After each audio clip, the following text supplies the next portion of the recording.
开店的是饼票哈。知道吧？哈。好东西哇，电带是。好点了，放跑了。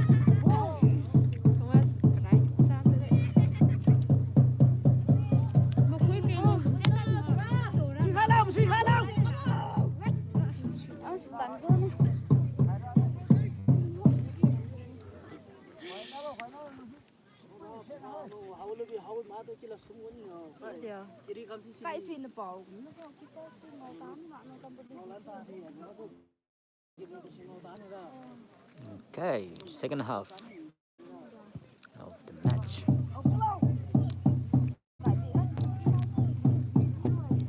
Ling in white jersey, Liang Wei Senapati in blue jersey.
Come on.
Ay.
Number 15.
Oh,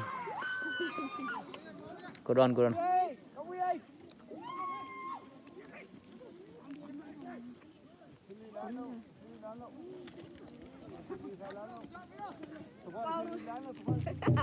Bao really khai lá lâu. Bao really á, giá này. Sum gì? Bye. We learn about second half match. Ai.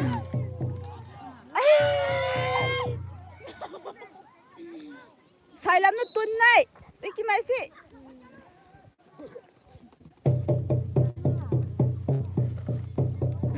Cả ship free. Mi lì được không?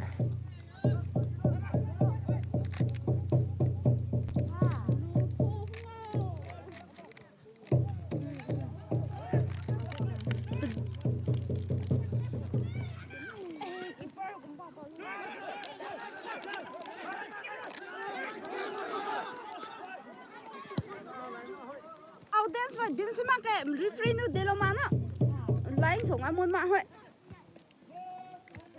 우리 두 띠에 나오대.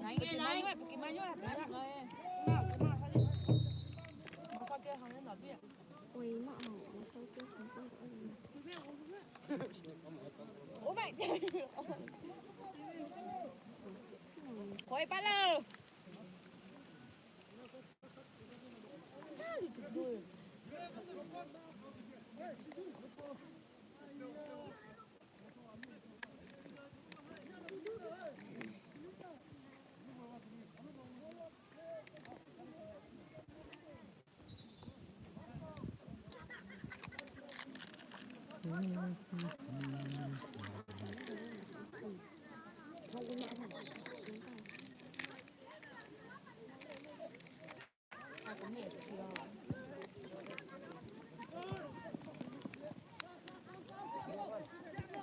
Ay, sorry. Sorry tôi đã nói rồi.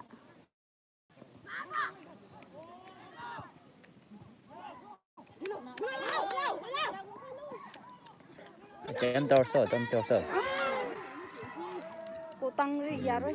Cô tăng to há này là con xưa bảo nó lại xưa. Nó suy của tình nhà tăng gì mà thôi.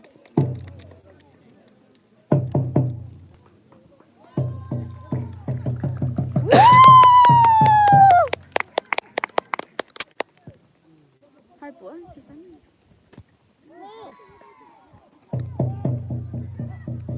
Vậy nó cái máy xịt ra xịt số số làm bữa thiên đầu là cái tàn dô này, tàn dô này nè.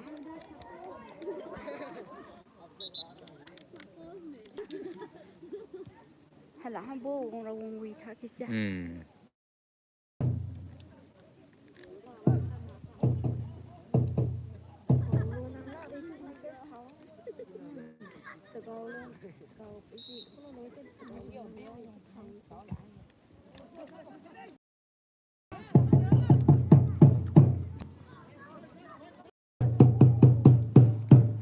Sai lắm nó còn tận này.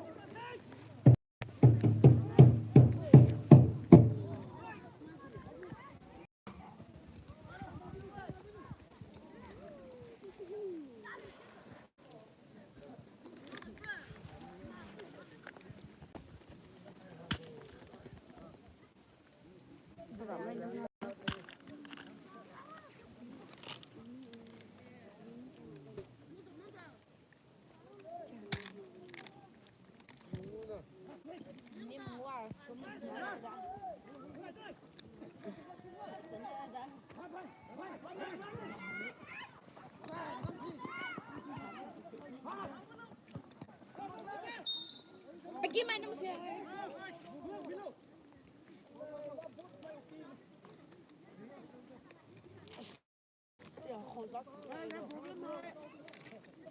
Dạ, tôi sẽ cô phải là im lại tì ra với tôi đã. Nằm này.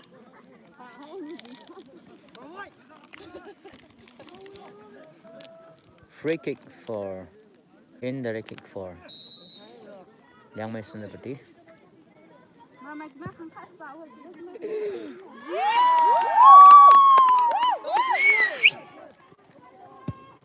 Đồ phải làm biến nhỉ? Làm mình phải biến chán chán. Mà sao lo? Đi cái luôn. Hi nào? Sao? Phải sẽ tắm bột một tung thùng bay luôn vậy. Thu ra ngầu ta. Suy nào suy mà nó tắm bột xem rồi bay mà ra bán à. Nhang ra mà ngô.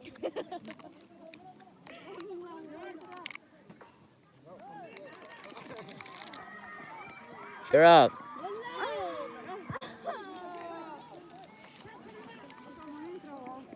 Ra mày vô thì có đều có mất xí tá.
Sao mà cái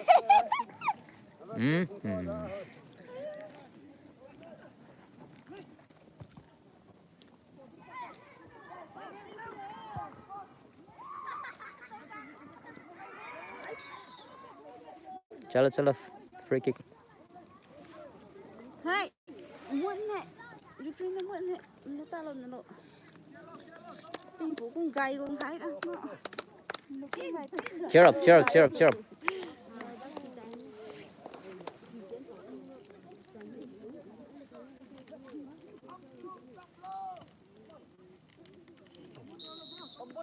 Tembul lay follow.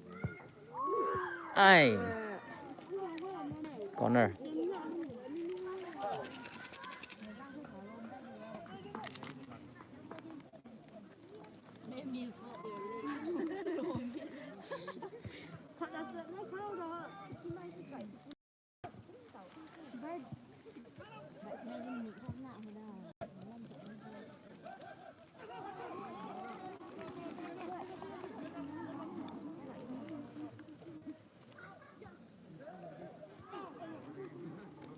À.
Ash.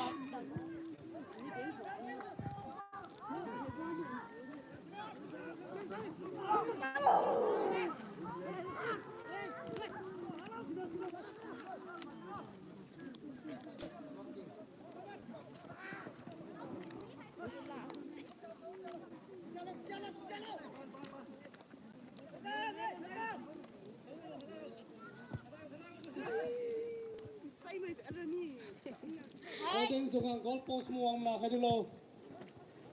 Formation please. Holding sungang goal post mo mga kadulo. Goal post mo mga kadulo.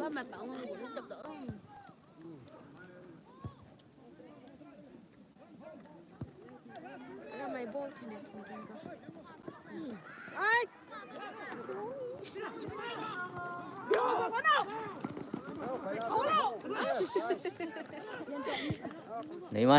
Gimana lah? Ini saya bolong apa? bị mang ra vậy, biển tao. Suy không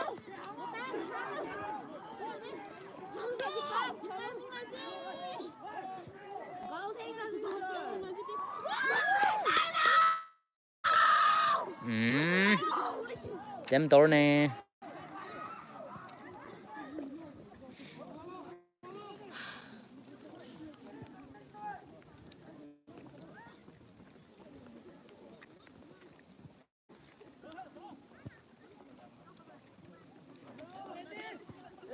Sai nào?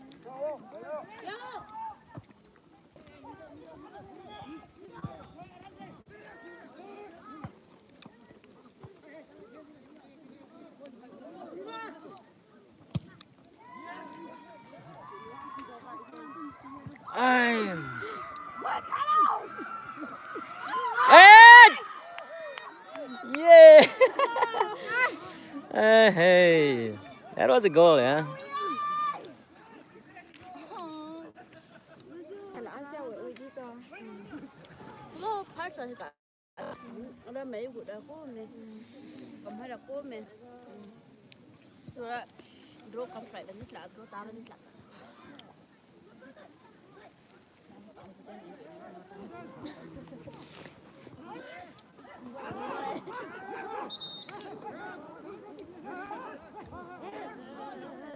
Xoay hoài. Mistake. Bố phải lột bánh. Hey, players dong ang steam ane. Steam tin lo. Players. Đập cái lột bánh. Quan trọng希望都喺擺喺眼當，都喺度嘅有自己。Ra mày đó. Cái gì vậy? Thì làm mấy cái này.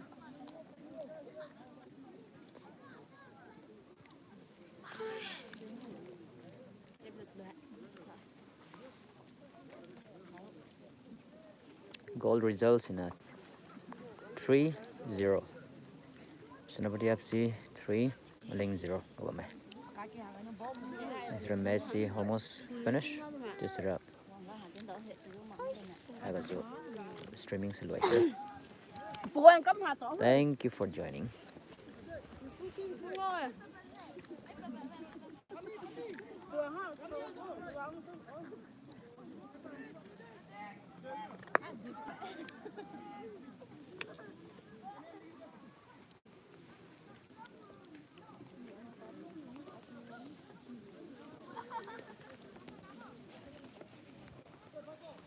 Medical.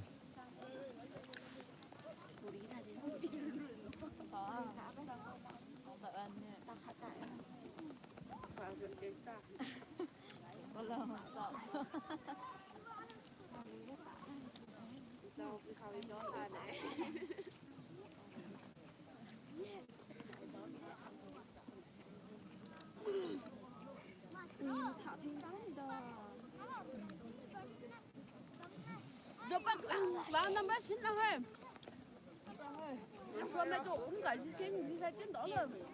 Thank you for joining. Sunday night match có sẵn một chữ streaming complaint này. Channel link ra here so we can Thank you everyone.